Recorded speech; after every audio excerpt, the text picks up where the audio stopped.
అందరికీ నమస్కారం. నేను మీ జగన్మోహిని. తెలుగు సౌరభాలు ఛానల్ ద్వారా రామరక్షా స్తోత్రం 6వ విభాగానికి మీ అందరికీ స్వాగతం పలుకుతూ, ఈ విభాగంలో రామరక్షా స్తోత్రం నుంచి మరికొన్ని శ్లోకాలు, వాటి భావాలు మనం తెలుసుకుందాం.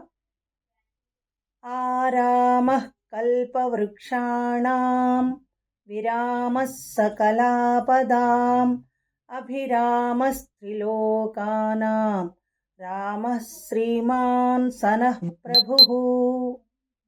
కల్పవృక్షాలతో కూడినటువంటి ఉద్యానవనం వంటి వాడట రామచంద్రమూర్తి. సమస్త ఆపదలను రూపుమాపేవాడు. ముల్లోకాల్లోనూ కూడా అత్యంత సుందరుడు అయినటువంటి ఆ శ్రీరామచంద్రుడే మా ప్రభువు అని మనం ఆ రామచంద్రమూర్తిని ధ్యానిస్తే సకల కోరికలు సిద్ధిస్తాయి సుమా.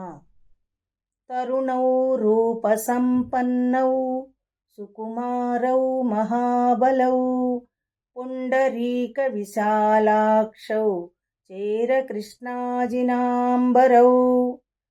అంటే తరుణ వయస్కులు, అంటే మంచి వయస్సులో ఉన్నవాళ్ళు, రూపసంపన్నులు, సుకుమారులు, మహాబలశాలురు, కమల సదృశ విశాల నేత్రాలు కలవారు, నారచీరలను మరియు కృష్ణ మృగ చర్మధారులు అయినటువంటి వారు అయిన ఆ రామలక్ష్మణులకు నమస్కరించుచున్నాను అని ఈ శ్లోకం యొక్క భావం.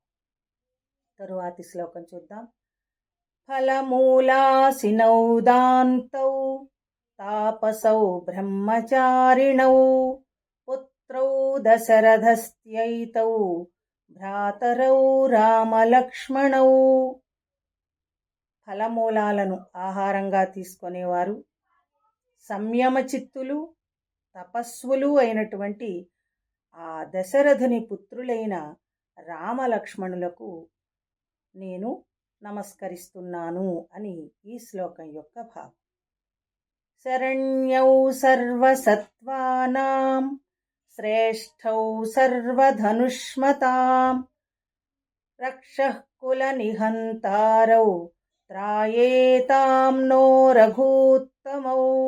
అంటే శరణన్న సమస్త జీవులను కూడా అభయమిచ్చి ఆదుకునేవారు, ధనుర్ధారులందరిలోనూ కూడా శ్రేష్ఠులు, రాక్షసకుల నాశకులు అయిన ఆ రామలక్ష్మణులిద్దరూ మనలను రక్షించుగాక అని ఈ శ్లోకానికి భావం.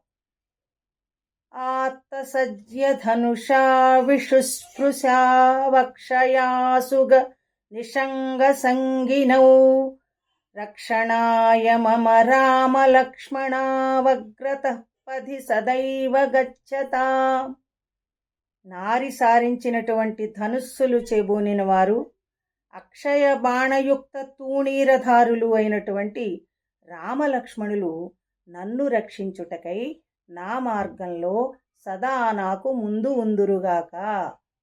అంటే మనం చేసేటటువంటి ప్రతి పనిలోనూ కూడా ముందుండి నడిపింతురుగాక అని మనం ఈ శ్లోకం చదివితే ప్రతి ఒక్కరికి కూడా ఆ రామలక్ష్మణుల యొక్క రక్ష ఉంటుంది. మనం చేసే ప్రతి పనికి కూడా వారు ముందుండి మనకి విజయాన్ని చేకూరుస్తారు అని ఈ శ్లోకం యొక్క భావం. విన్నందుకు మీ అందరికీ ధన్యవాదాలు. మరికొన్ని శ్లోకాలతో మరో వీడియోలో మళ్ళీ కలుసుకుందాం. ఈ వీడియో కనుక మీకు నచ్చినట్టయితే లైక్ చేయండి, షేర్ చేయండి, సబ్స్క్రైబ్ చేయండి. మరో మంచి వీడియోతో మీ ముందుంటాను. ధన్యవాదాలు.